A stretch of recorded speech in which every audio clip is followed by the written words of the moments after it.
Hey everybody, it's Goblin X and welcome back to some more Magic Green, and today we're going to be playing another premiere draft of the brand new Final Fantasy format. Very excited to hop back into it, so let's just get in to the pack one pick one, where we have an excellent rare JENOVA, Ancient Calamity.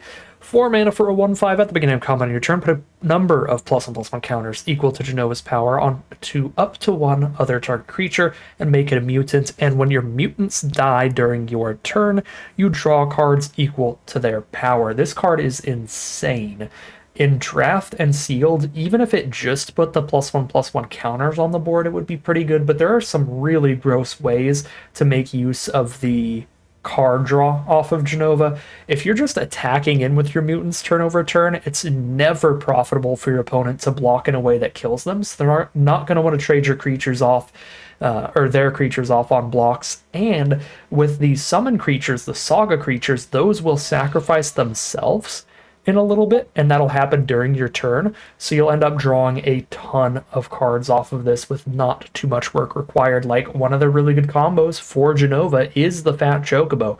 It's a really big saga creature that will end up sacrificing itself. You just put a single counter onto this with JENOVA. It's now a mutant for the rest of the game. Whenever it reaches chapter 4, you're going to sack it and draw 5, which is absurd. It also curves well. You play JENOVA on 4 and then Fat Chocobo on 5. This honestly might be good enough with JENOVA to take over some really solid uncommons, although Cloud of Darkness and Vanille would both work great into the same kind of deck that JENOVA would be in. So pretty difficult choice here. I think all three of these cards are really good on their own and really good with JENOVA, but I think Fat Chocobo in particular has the most JENOVA specific synergy. Again, this could be wrong. It's still early in the set, but I'm going to go for the Fat Chocobo here. Sorry for the Discord boop. Let me make sure to mute that for now. All right. Pick a number 3. Now we have a blank. There are no green or black spells to go with our JENOVA. There's an airship crash, I guess, which is playable. It's your 22nd, 23rd filler card. It can cycle itself no matter what you're playing against. And there's actually a lot of artifacts, enchantments, and flyers. So it usually finds a target, but it's not something you want to take. Pick 3. What we could take here is Gladiolus. Gladiolus, really strong, beefy creature that can fix your mana when you cast them, and is just a pretty good finisher. A 6/6 that's giving something +2/+2 trample each turn. I don't mind that. Pretty splashable as well. You don't need the red mana till turn 6, so I like the Gladiolus here. And our JENOVA is also more than strong enough to splash in if we go like green-red at the core here. Pick number 4, Town Greeter, is pretty nice. Just a 2-mana 1/1 that makes sure you keep hitting your land drops. Diamond Weapon is an excellent finisher. If your deck is full of cards like Town Greeter that mill yourself a little bit, this card can be pretty cheap. Not too difficult, even just trading a couple creatures off to get this to be like a 6-mana 8/8 or better. So I do like Diamond Weapon a lot. Crossroads Village is very flexible mana fixing. I think it's really between these 3, but they all look quite nice here. I have started off with a bunch of good high mana value cards. I should probably take a good cheap card here now and grab that Town Greeter. Pick number 5. There's another Crossroads Village or a world map. Both are solid pieces of fixing for splashing a 3rd color, which definitely looks possible the way this draft has started. And there's nothing off color that's super exciting. The best card is pretty easily Dragoon's Wyvern. 3 mana, 2/1 flyer, and a 1/1, but doesn't do anything particularly good with what we've got right now. Pick number 6. Wanderings is a fine piece of ramp plus fixing, or there's just another Crossroads Village we can play in any deck we end up playing. Ring of the Lucy, also fine. Ramps you up early and taps down your opponent's scariest threats later when you don't need the mana anymore. Just going to go for more Crossroads Villages, though. Pick 7. Another Vaughn. So Scouts, Pirates, and Rogues let you start casting cards from the top of your opponent's deck. Even by himself, Vaughn does do a little bit of work. Not quite rare-worthy, which is why we see him so late here, but a perfectly playable card by himself. You want to run it in a deck with a lot of ways to clear the board and help him get through for damage, which we don't really have any of right now. I guess giving him trample late is fine, but by that time he'd just be a 4/4 trample. I don't think Vaughn's that great when we can just take a green-red on-color duel. Yeah, I think the best pick here, for me, Gungaga. Pick 8, we have Reach the Horizon, which is solid ramp and fixing. This Summon Esper Rama is pretty good too. If you have a lot of non-creature non-land cards in your graveyard, you get to use this as a removal spell and get a little bit of damage in with it. It's clearly for like the black-red wizards deck. Like we have no other wizards right now. Yeah, JENOVA's just an alien. Yeah, I'm just going to go for Reach the Horizon.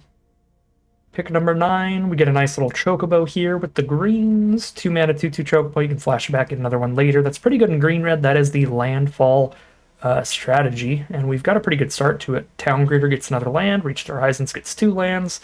We've got Gladiolus here at the top of the curve. Don't mind the Chocobo deck as a path to take here, just splashing in JENOVA. Pick 10, Marlboros, fine filler if we play black. Pick 11, there's that airship crash. Pick 12, speculative fixing. World map. We've got a lot of fixing in this deck. For anything super strong we open. Alright, pack 2, pick 1. Another Chocobo card, another Gungaga. Summon Animas, solid card draw later in the game.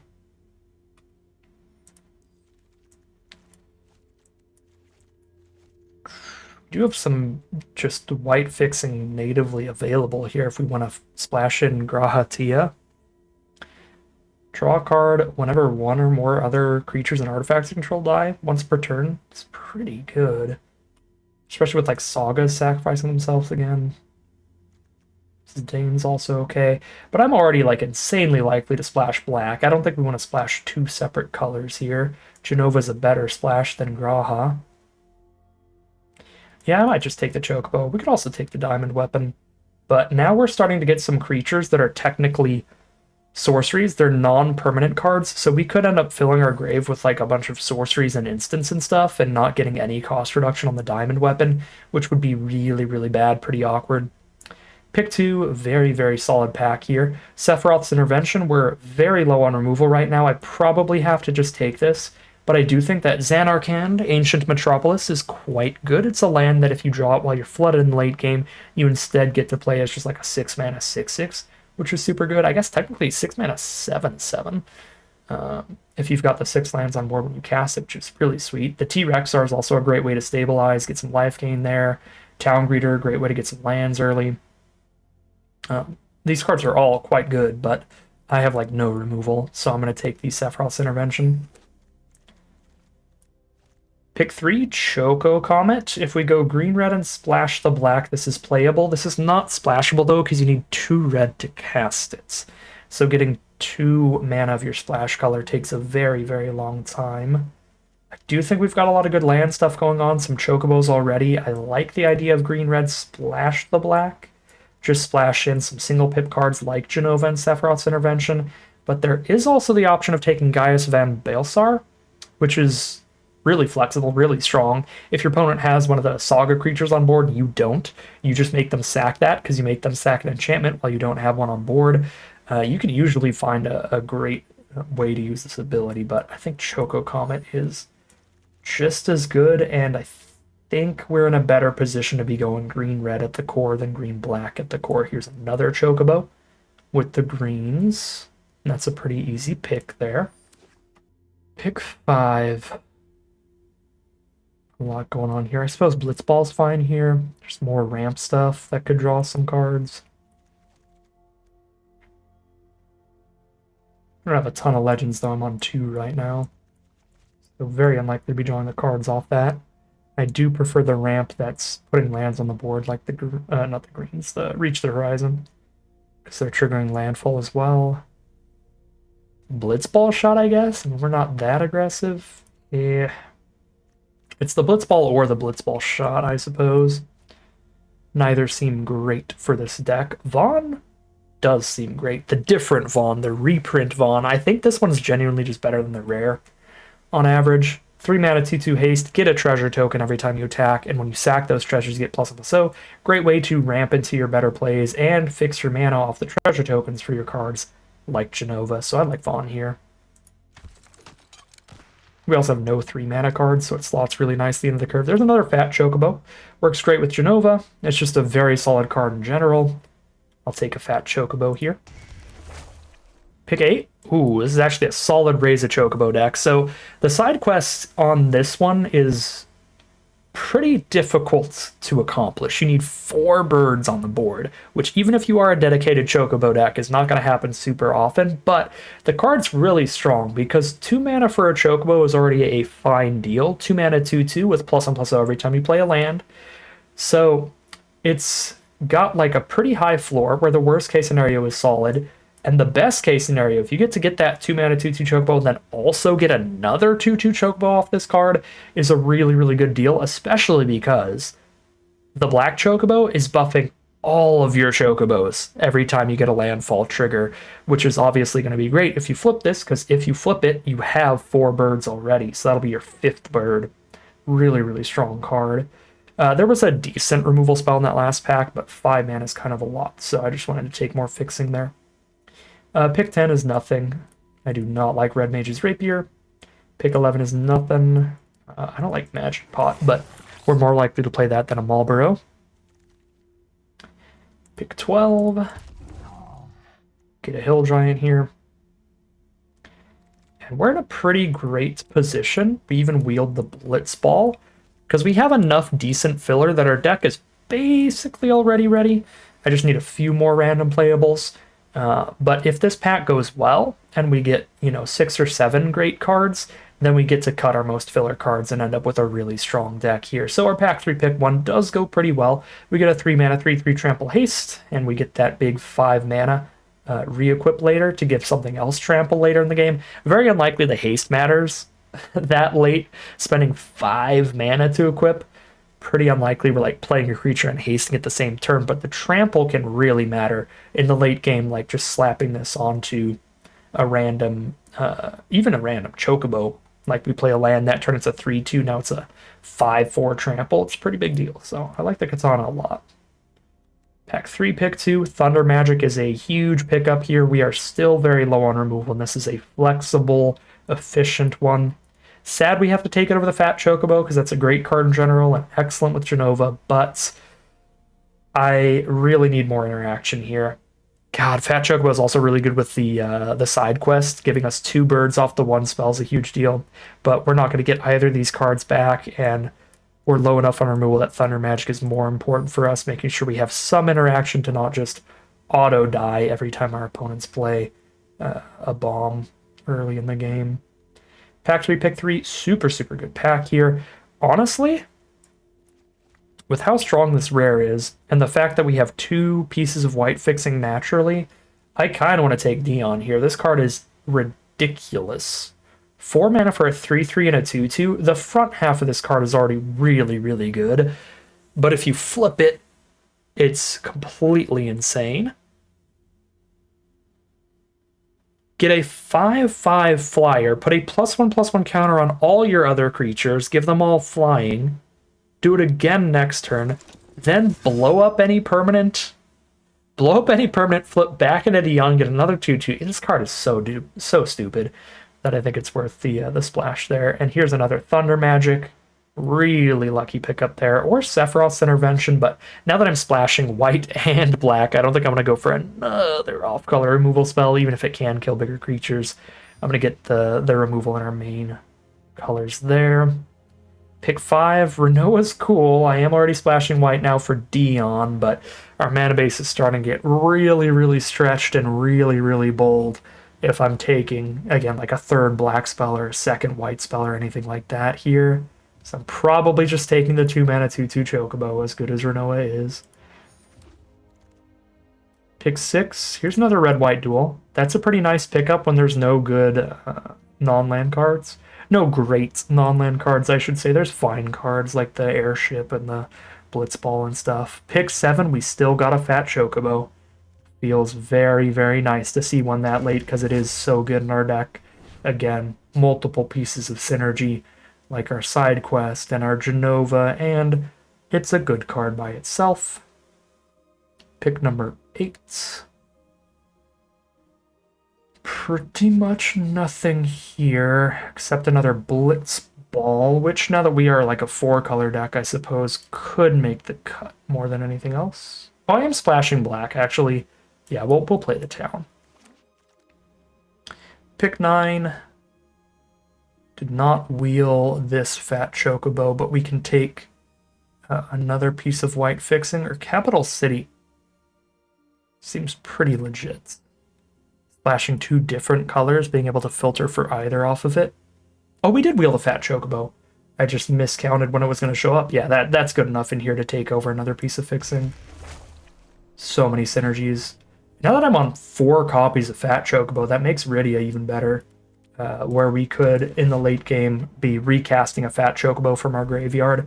We also have a tiny bit of self-mill off of Town Greeter, so we could mill one and then reanimate it off Rydia. Yeah, this looks like a fine deck here. I mean, we'll have to see how it plays out, but this looks...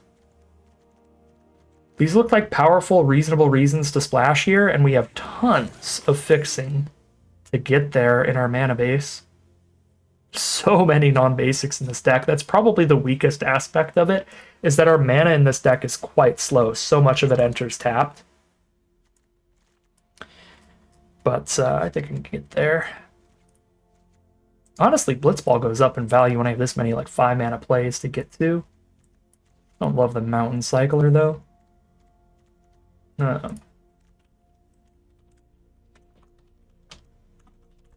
Everything that makes a token up here into the creature curve. Choco Comet, we're almost always playing at 4 mana or more. You know, kill a 2/2, get a 2/2 kind of thing. Basically never playing at a 2 mana. So this is 16 creatures even if I cut this. So yeah, I can cut the Hill Giant. Oh, the Katana is also another creature. So this is 17 creatures still. I don't think this is the kind of deck that cares about a combat trick.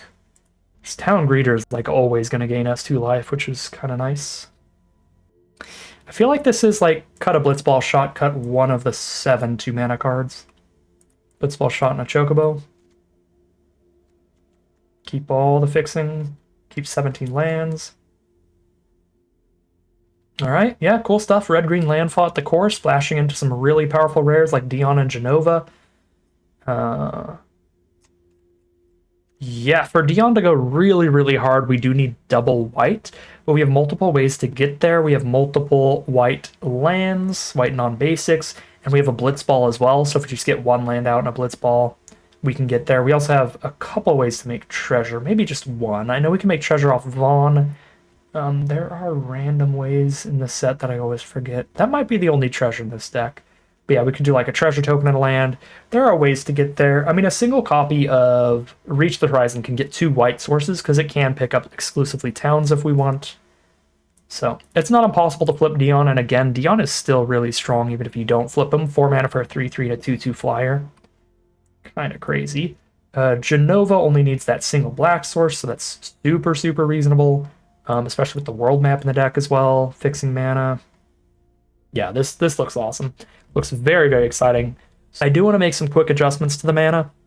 With the amount of duels and non-basics and stuff we have, I just want the 1 basic swamp here, which lets me play another green source because we have a bunch of green ways to get our other colors. I guess not a bunch, just to Reach the Horizon, but green is still the most represented color in here by a lot. 14 green cards versus 7 red as our second most.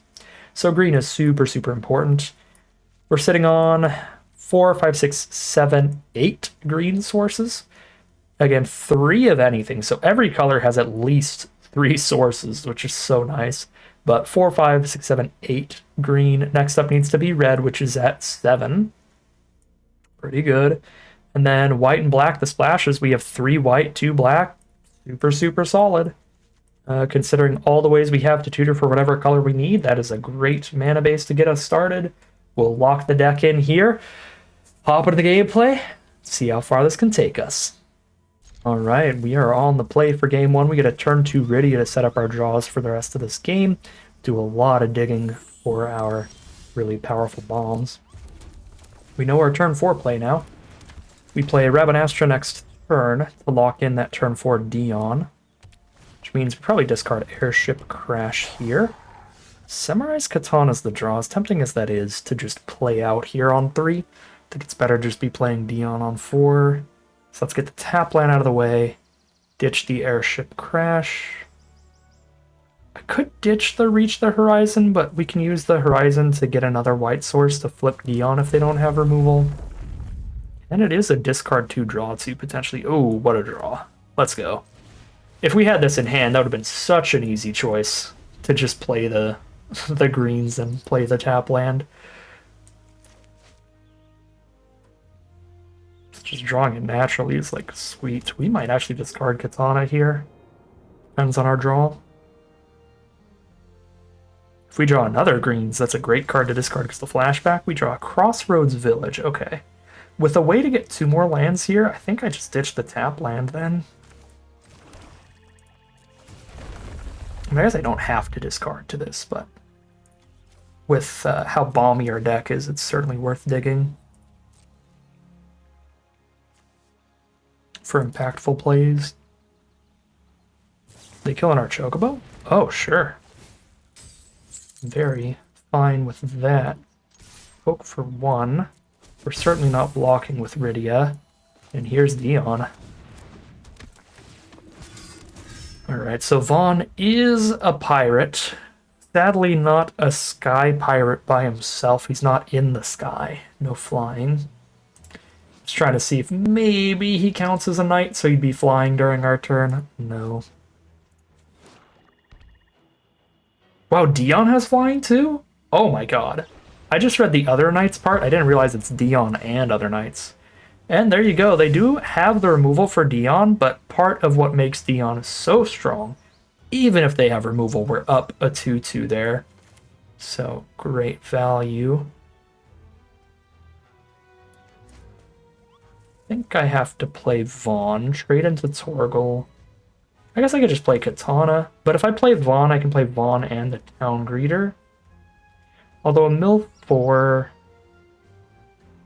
kind of a double-edged sword right now. I don't actually care too much about drawing another land currently.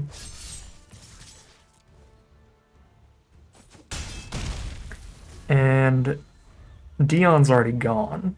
So if we mill JENOVA, we just have our fat Chocobos and Gladiolus for bombs. Okay, cool. I've got an excellent discard for that. Goodbye, Town Greeter. Alright, it mills me 3 as well, and it milled 3 non-land cards. Brutal. The Fat Chocobo and the side quest, too. Ah, that would have been pretty sick. 4/4 blocker. Vaughn's only 3 power.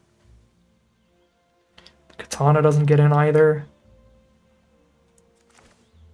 We are digging then. Reach the Horizon, get our mana just perfected here. Discard 2, draw 2. Ah, it's such a bummer it exiles too. If it didn't exile, we could actually reanimate a Fat Chocobo this turn. Should be sick. I have 3 red. I have no other white cards in the whole deck though. So just get another black source and red source. And obviously both are green.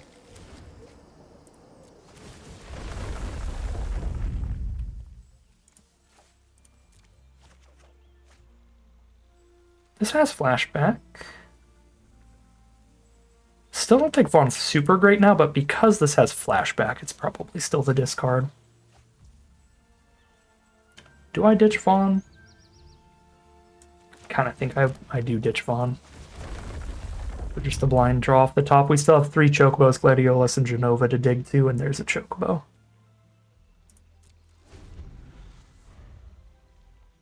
I'm gonna have to look up how Gladiolus is pronounced. I've got that game installed on my PS5, and it's been installed for literally since I got it. I really need to play 15. They gave it for free on a PlayStation Plus month at some point. Or it might just be part of the base PlayStation Plus collection. Oh, what a draw. They are blue. They could have a counterspell for this. But I don't have attacks at all if I don't try this. So I don't mind.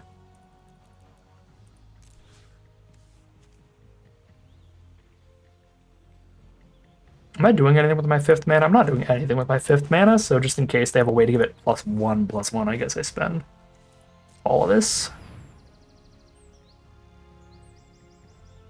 But I feel that if they have a way to protect it, it's probably more than +1/+1 in a green deck. Okay, they're just trapping my 1/1 hero. Feels good. They're down to 14. Double checking there's no sagas in here. Yeah, there's none. Diamond Weapon, the big boy.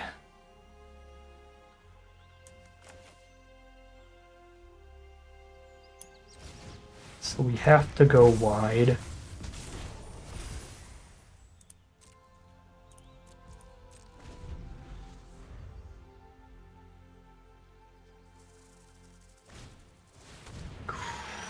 Travel the Overworld is excellent. A 4-for-1.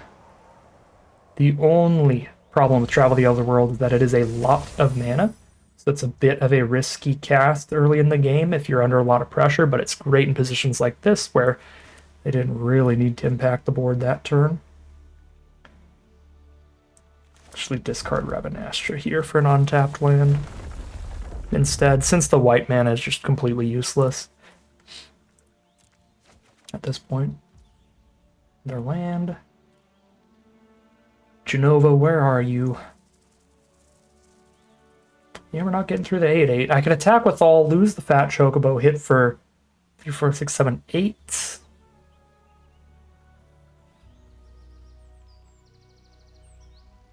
I guess I hit for 10 if I move the Samurai equipment.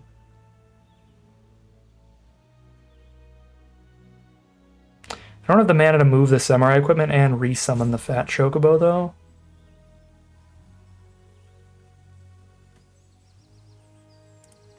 They only kill one creature for free if they don't have the instant speed removal. They do have an instant in hand.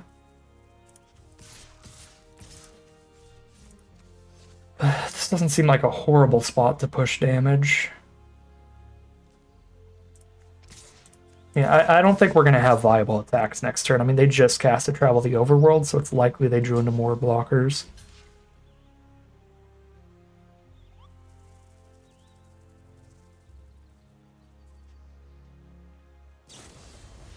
This is A-okay if Torgal dies here. Yeah, A-okay. Fine, fine turn.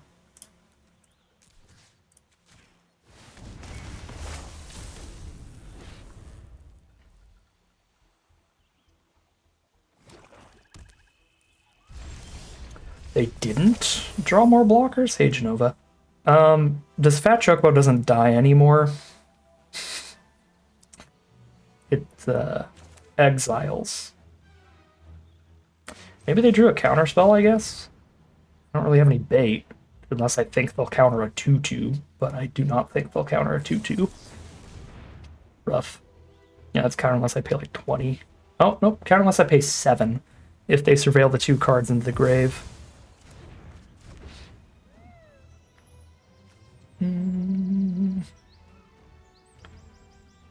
Gets JENOVA either way. Well, sadness on the stack. Show me another instant speed removal spell.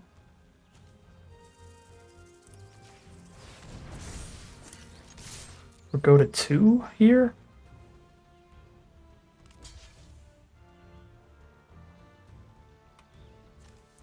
Get rid of the Rydia, but I got no more Sagas in grave. And they go to 1 for that. Play a land, their own JENOVA, but that's 2 blockers against 3 attackers, especially if I draw another cheap creature. They look pretty dead here.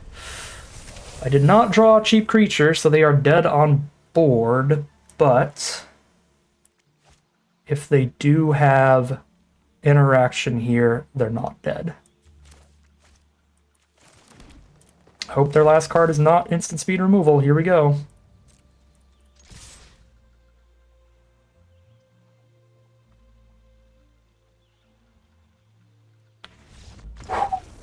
Close, close. They were one instant speed removal spell from probably getting ahead there, because what they could do is just bounce off the Fat Chocobo, because this is going to die to its own ability next turn anyway, and then have Diamond Weapon kill a 3-2, removal spell to kill the other 3-2.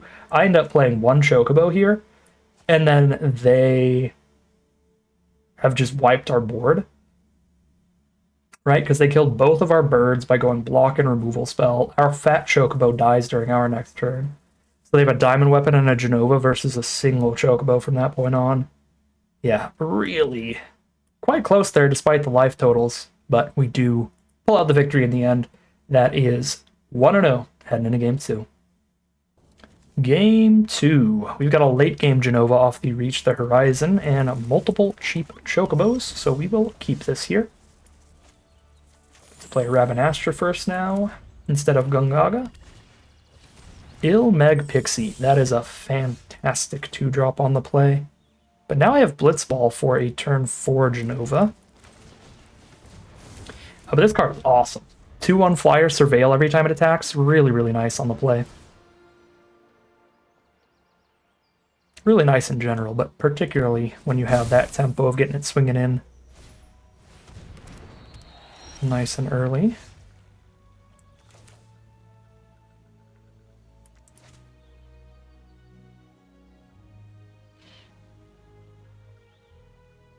Yeah, I probably have to be on JENOVA. Because it's not like I have bait to try to get them to counterspell anybody else. All I can play outside of JENOVA are just Chocobo tokens that they're not gonna throw removal spells at.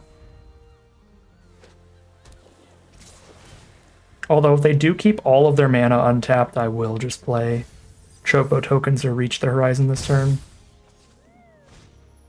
Okay, if they tap out, we play JENOVA. Noctis is an issue, though. 4-3 lifelink is really hard to race, and if any artifacts end up in their grave, they can just recast them so they can keep blitzballing infinitely. That is filthy. I might have to just blow up Noctis while they're tapped out. I probably do. I think the synergy with blitzball is too much.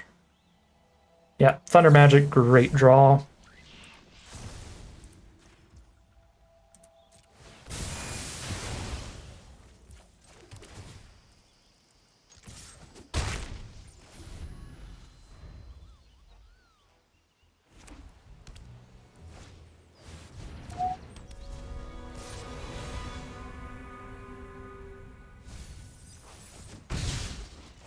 Okay, so they can turn one of their lands into a land that taps for double colorless, or one of our lands into a land that only taps for colorless every time this attacks. We have a ton of dual lands in our deck, which is super, super helpful. But that means this has a ton of targets to be really rude against if they don't care about the ramp, if they just want to slow down our mana. Okay, well, attack in with JENOVA here. Still.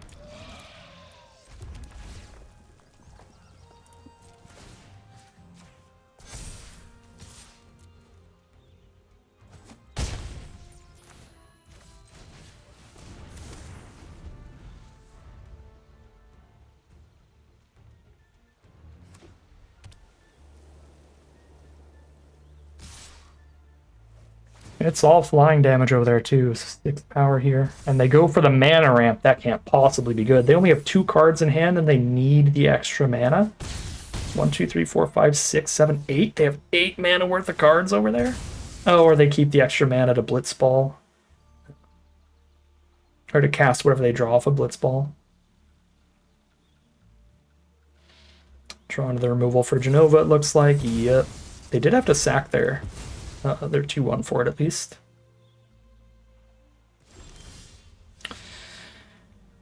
Died Ultima in just 2 hits. 3, 4, 5, 6. I don't have an untapped land to play this turn, so I can't flash back a Chocobo here even if I wanted to. So we have to just go for it and hope for no instant speed removal. Do I have the white mana? Yeah, I've got the white mana. I don't have double white, though, and I haven't drawn Dion, so let's get double white. All right. I mean, if they don't have the removal, I think this is lethal. Oh my god, okay. This format is wild. I live in fear every game, but that is true for most draft sets. We are 2-0 heading into game 3. Game number 3 on the play. We have turn 3 Katana. We have every single color. Yeah, it's a keep. Just see what our best draw ends up being. World map and the mana for that, although now I just have all the colors without the world map.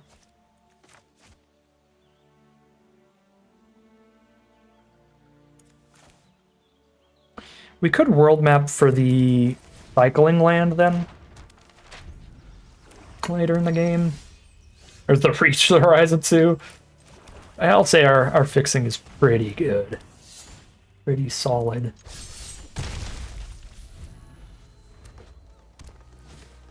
There's a Blitz Ball on an empty board. There's a Chocobo, so play more stat line out here, more lands.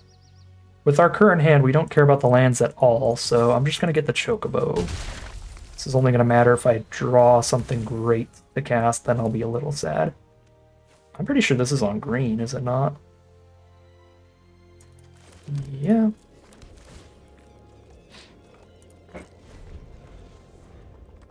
I could crack the world map for 1 just to get a basic out of the deck, so it's less likely I top deck another, but I think it's better to just leave that for a 5 mana draw card later with the way that our hand looks. X Death, Fighter, 2/2, sure.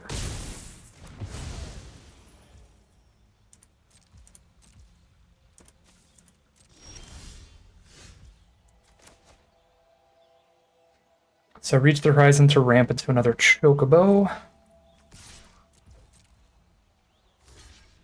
Take the trade.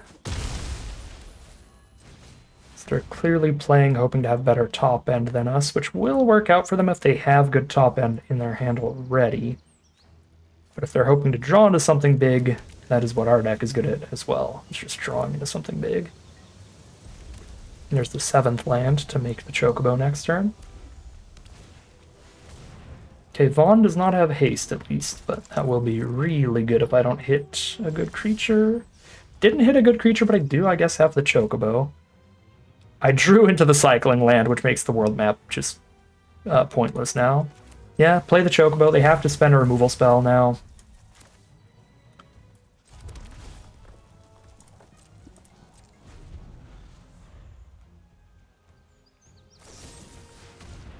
And that's frustrating. The removal spell is a really good deal for them because they lock in and exile a card from our deck here. Although, if it is not very cheap, they just get a treasure token instead of getting to cast it. Oh, it's a removal spell, so they just can't cast it. They just get a treasure. Kind of rough they got the exile, though, because I would have absolutely cast that as our top deck. Okay, we drew the only cycling land in the whole deck, so we just world mapped the thin a land out at this point. No point in spending the 3 mana to get whatever land we want. The Chocobo, alright, we need to not draw dead here. And I've gotten a lot of lands out of my deck, so it should be somewhat difficult to draw dead. We got our own Vaughn. That's pretty funny. It's not horrible. If they have removal, it is pretty bad, though. Kind of have to cycle here. They have nothing on board we can airship crash. I guess a treasure token, that doesn't really count. Hit another land. What about you, Capital City? What do you have to say about all this? Fat Chocobo, that is better than Vaughn right now.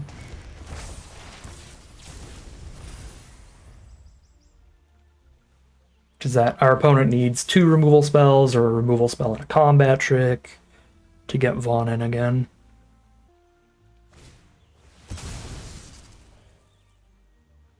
Diabolic Tutor. Best card in the deck, into the hand. Let's see what it is. Cannot be good for us, but hopefully it's not good enough to kill both these. Okay, good. It just kills one. So they can't attack in. Cool. That's a draw.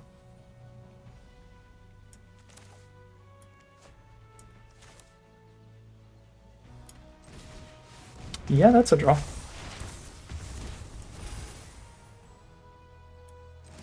Man, it is pretty cute to haste here, isn't it?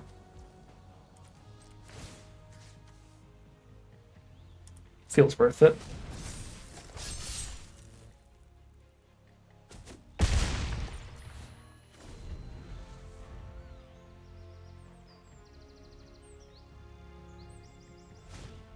I'm leaving multiple 2/2s up here. I don't want them to be able to draw a card off of killing one creature,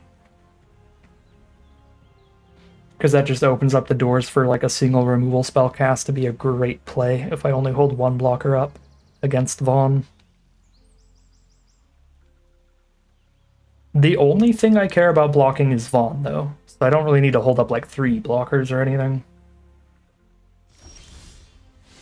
Okay, now I don't need to hold up any, which is good.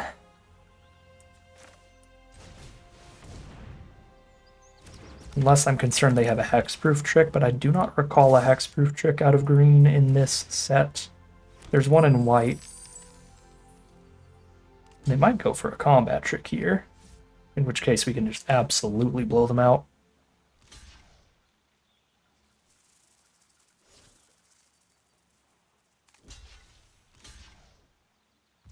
Super fine on board, so they try to play a combat trick and we just blow them out. That's not much of a blowout, honestly. Because it's a combat trick that also just gets them a land in the first place.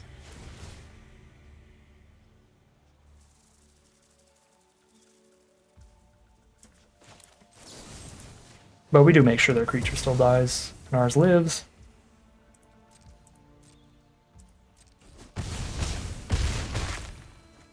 Cool. They got the flashback spells to have one blocker up, but our whole board has trample, and one of them is a 6/6 trample, so should be difficult. Okay, they do have mana for double blocker with a Gigantode in hand. Get a 6/6 and a 2/2 here. Pretty good, pretty good. 6/6 blocks the 6/6, 2/2 blocks a 3/2. If I play a land, they're still dead on board. And Thunder Magic is also dead on board. Might as well kill the bigger creature. So it's super lethal off trample. There's a concession from our opponent. That's 3-0 undefeated so far, heading into game number 4. All right, well, we've got our top end in this hand. Lady Olus will be the finisher on this one. I like it a lot. Blazing Bomb starts our opponent off. Let's delay the decision on our Crossroads Village here, if I can just play an alternate tap land. I guess we just play the Village on black with Sephiroth's Intervention in hand. Sahagins a little scary.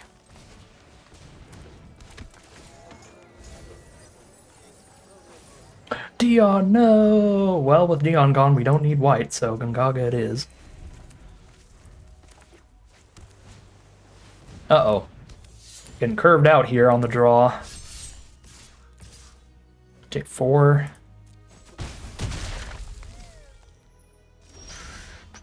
Go 3 drop. Yeah, we could have some issues here getting curved on. Yeah, let's lock in the black mana, so Intervention is an option next turn then. Because if they just play just a strong 4-mana creature here, I'm gonna need the ability to play removal instead of Reach the Horizon.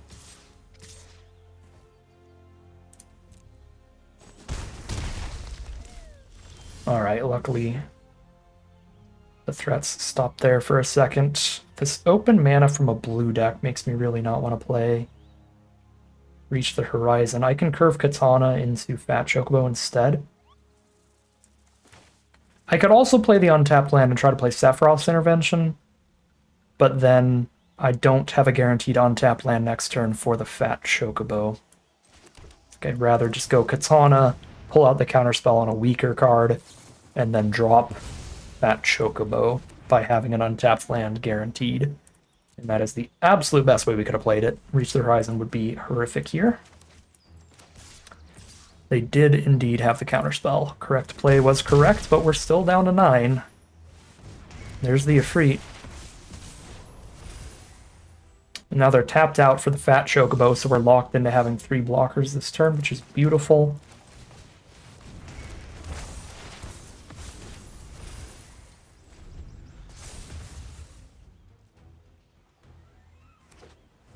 Land 4, so they can start casting expensive enough spells to get the unblockable Sahagin in. There you go. Unblockable Sahagin and kill the 4/4 to get an attack in for 5 here. I guess I can just double block the 3/3. But they choose to go wide instead. Makes sense. Ifrit sacks itself soon enough. So I think I go kill the bomb, chump the Ifrits. Yeah, I cannot go to 1 here. I think I just die here for being on the draw. I have Intervention and Thunder Magic now. I kind of do have to play it while they're tapped out.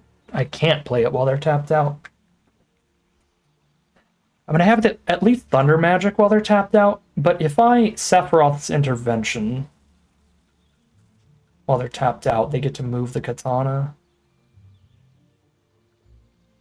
I guess I don't have too much of a choice here, do I? It does gain the life regardless. So the life is enough, even if they move the Katana over to Sahagin. I take 4. I think that I have to kill the 3/3. I guess if they cast any non-creature spell that costs 4 or more, like a 4-mana equipment or something, then Sahagin's just the better card to kill, period. Anyway, I guess I'm probably supposed to kill Sahagin here. I don't see how we're surviving from here. It's too much pressure on the play. Ooh, and now Barrett shoots us. Even if we block him. Yep, that's 1 blocker. That is game. 3-1 it is. Heading into game number 5. Alright, game number 5. As strong as these spells are, the mana is awkward. With no natural green source, I have to filter mana into the capital city to cast these green spells, which means I don't get to play a 2-mana 2/2 here. We have to play it for 3 mana, and if I do not draw a land, I kind of just lose. But we get to cycle Airship Crash, and we're on a 17 land deck with a town map, which is kind of like an 18 land deck. So the odds are decent here to hit mana. I opened my fat mouth.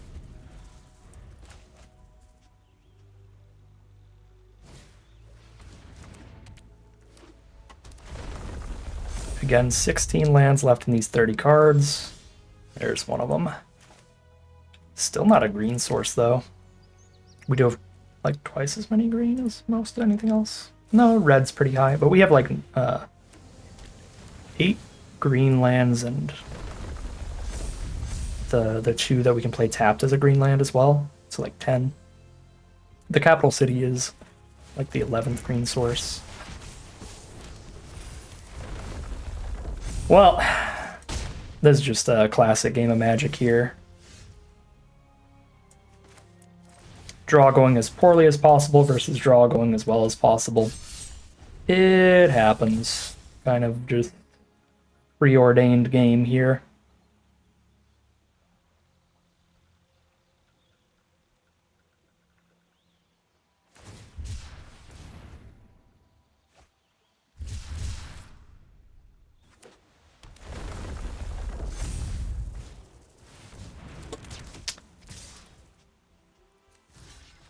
They draw a card every time we trade.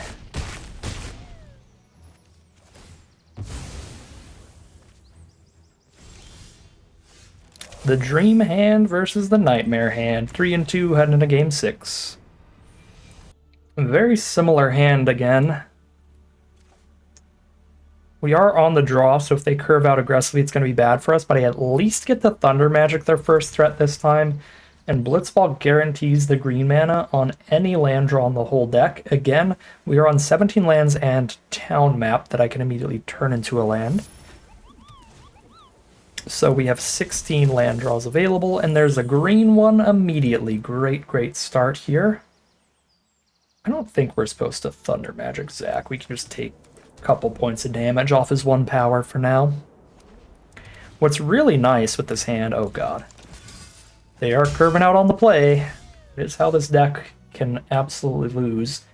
But what I was going to say is I think how we're supposed to use this hand is because Thunder Magic can be cast for just 1, we want to play Blitzball and then Thunder Magic off the Blitzball on 3 so that I can keep curving.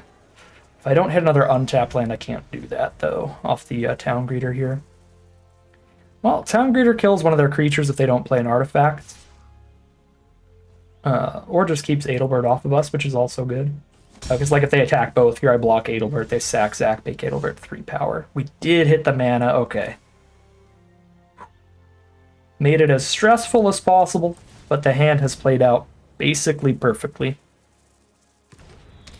That last untapped land waited to the last possible second, but now we have the 1 mana Thunder Magic up to play efficiently. We can go JENOVA and tap land next turn.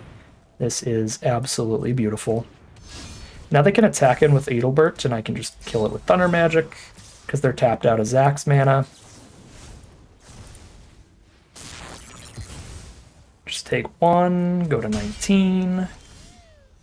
Show me the removal for JENOVA, or you've got a huge problem on your hand here. We have no spells to play to try to bait the removal out from our opponent again. If we did, there would be an argument for that, but all I have is a 2/2 Chocobo again. So if they have the removal, they have the removal.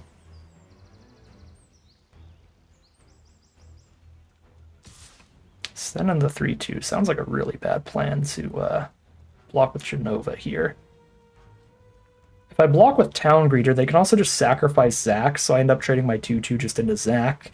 And that's on board. That's not to mention the other cards they could potentially have, so with 19 life of Breathing Room, I'm just going to take this. JENOVA only triggers for the card draw during our turn, so there's that as well to consider, to keep us from wanting to sack that like right now. I think I play a Chocobo, play an untapped land, so I have Thunder Magic for 4 potentially. Although with their Zach on board, it is unlikely that Thunder Magic really matters. I guess I just make sure everybody's a mutant for as long as JENOVA remains. If they kill this during my turn, that's just good for me.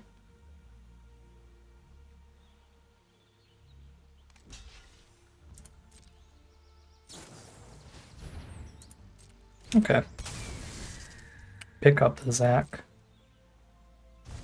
I guess now that they picked up Zach, now's my opportunity to know that I get to kill one of these cards if I want to. While they can't sack Zach instead.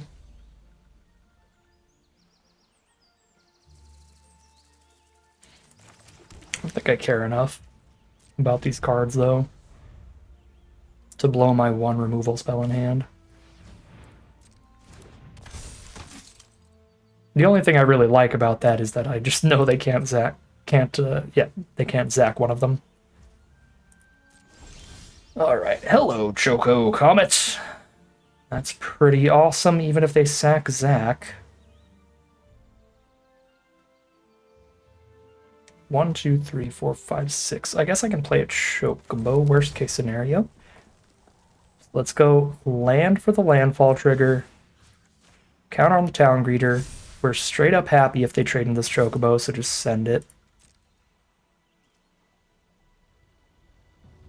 And decide what we're doing main phase 2.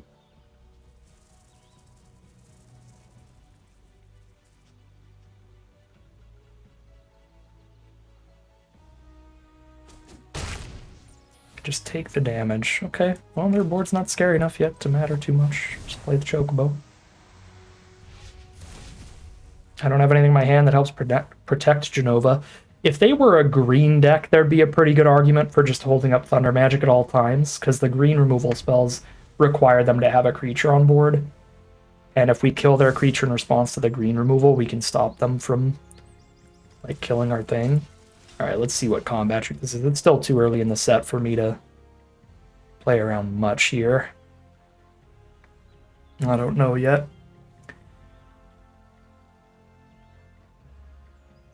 Is this the... It could be like +2/+0 to everybody, but that doesn't really change these blocks at all. There's also 1 mana +4/+4. That'd be pretty bad for me. They could sacrifice Zach, but then I'm still trading my 1 creature into 1 Zach, getting him out of the way. Okay, it's removal plus Zach. That's super chill. That Chocobo, that is a sick one. I want to play that pre-combat so that I can just get the counter onto it and guarantee that it's a mutant. And then put the counters wherever I want them in the future.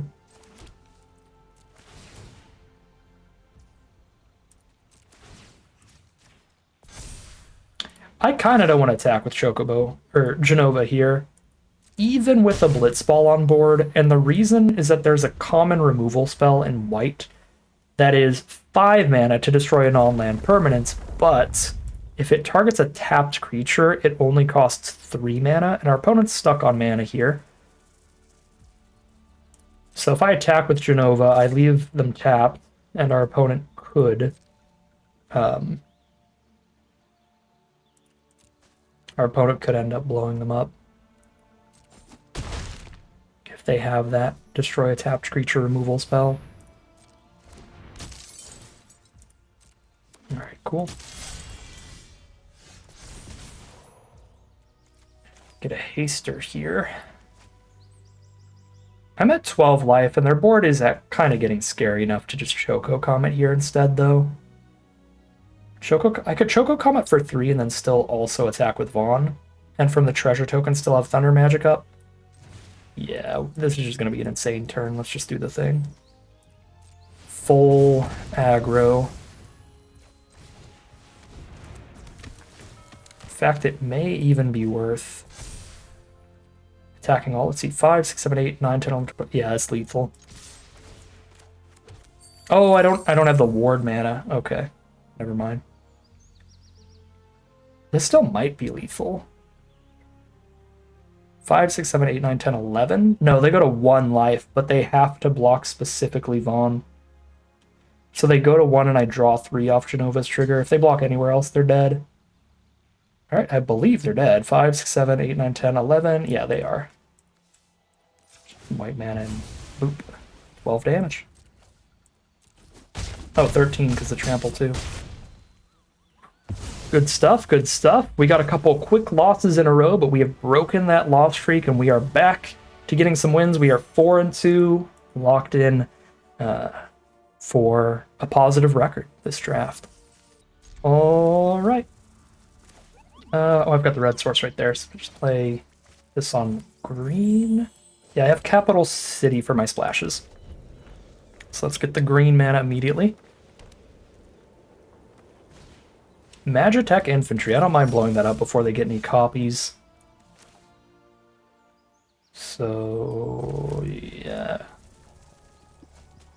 I guess they need 3 mana to get the copies, so I can wait at least. I can take 1 damage to see if they play a better 2 mana creature that's really important to kill. Okay, not really. This is doing 2 to me a turn and potentially picking up another copy, so just kill that.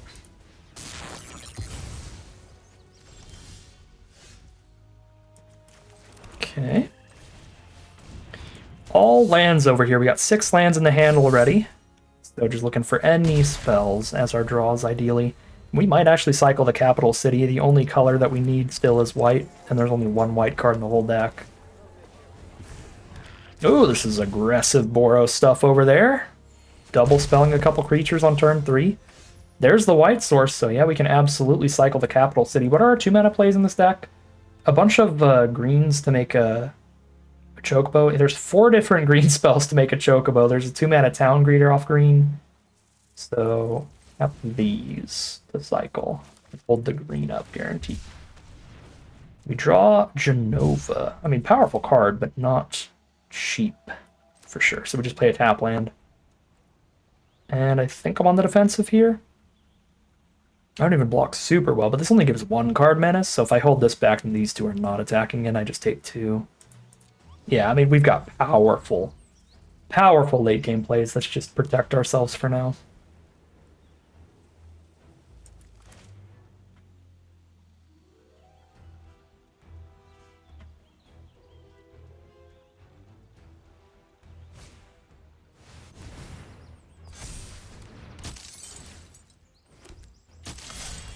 Or 3 off the warrior's sword, get their 2 menace damage in, and let's get 2 more blockers this turn to make it a lot harder to keep chipping menace damage in on us. And then we'll JENOVA next turn.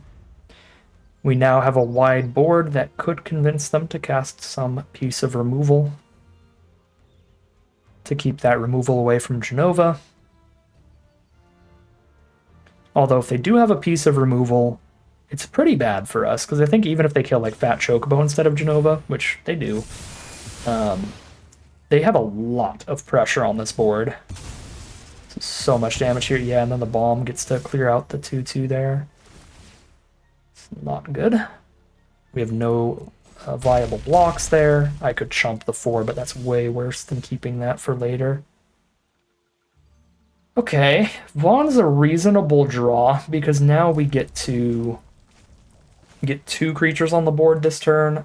I guess the way it plays out is we don't get the +1/+1 counter if I do that, but I need creatures badly enough to do this here. Spit out 2 creatures instead of 1 creature and 1 +1/+1 counter. Really need to be expanding my board and going wide.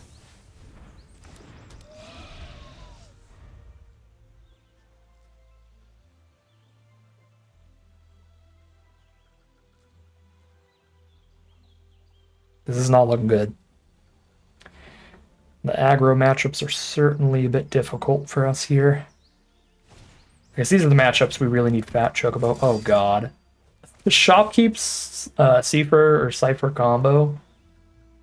Menace double strike on 1 creature each turn. I mean, that RIP. Like, I can double block and lose both of these creatures without even killing this, because they first strike away the 2. And then this is only 1 damage back. This is 8 damage total. This is 7 toughness. Or I can go to 2 life.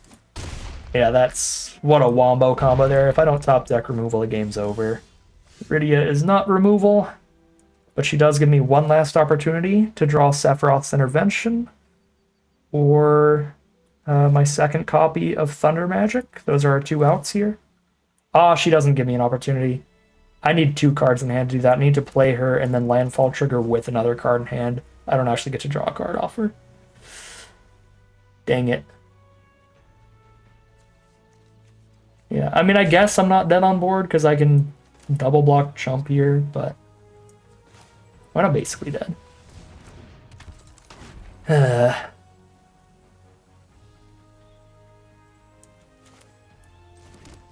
Yeah, now I have to lose 2 creatures just to chump. JENOVA's pretty good with equipment, though, which is cute. But I guess now we're going to lose Vaughn and the bird, because I need to keep Rydia to play a Fat Chocobo again. So the block is going to be Vaughn Bird here.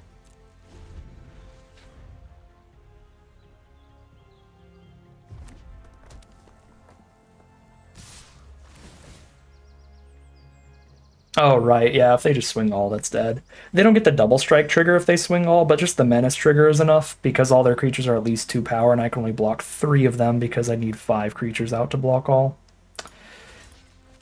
Ah, man. Again, like, technically a pretty reasonable record here, 4-3. But I thought this deck was pretty awesome. I really would have liked it to do a little better, so still a disappointing run overall.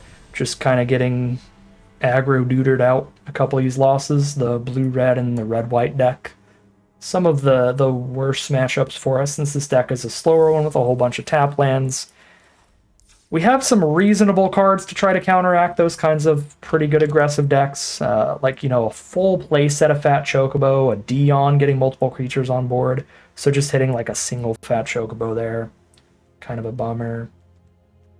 Yeah, that is the worst matchup for us. Getting 2 of our losses against those quick red aggro decks is a bummer, but that's part of Magic. That is one of the ways you can lose. You can get into the wrong matchups, you can draw the wrong cards, all kinds of stuff like that.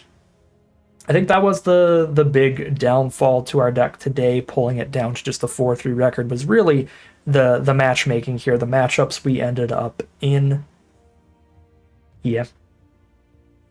Our first loss was another pretty aggressive deck, I believe, but our very first loss was just full-on Magic variance. We drew 0 lands, our opponent curved out like crazy. So the real hindrance to this deck is its kind of weaker matchup against aggro, which is where the other 2 losses ended up, where I think that maybe a little bit more cheap removal in the deck, a little bit more anti-aggro go wide cards in the deck could have had a chance there. So that's where we could learn for future games. But the first loss was just our variance loss. That was just the bad draw against the good draw. Yeah, cool deck, fun deck. Sad I only got to play the 4 wins with this deck. Go 4-3 here. I would have loved to play with this one a little more, but it is what it is. Still a positive record, still a positive win rate overall. Just sad we didn't get to play with it a little more. But that will do it for the draft. That is 1,400 gems and 3 packs as the prize out. But that is going to end today's video. As always, I'd like to thank my patrons and YouTube members for their support, as well as you for watching the video. If you enjoyed it and are interested in seeing some more, you can always like, comment, and subscribe to tell the YouTube algorithm to send you some more in your recommended feed. If you'd like to catch me live, you can check out the Twitch channel in the link in the description below. If you'd like to support the channel directly, check out the Patreon link in the description below. And other than that, as always, thank you very much for watching, and I'll see you again soon for some more Magic Arena.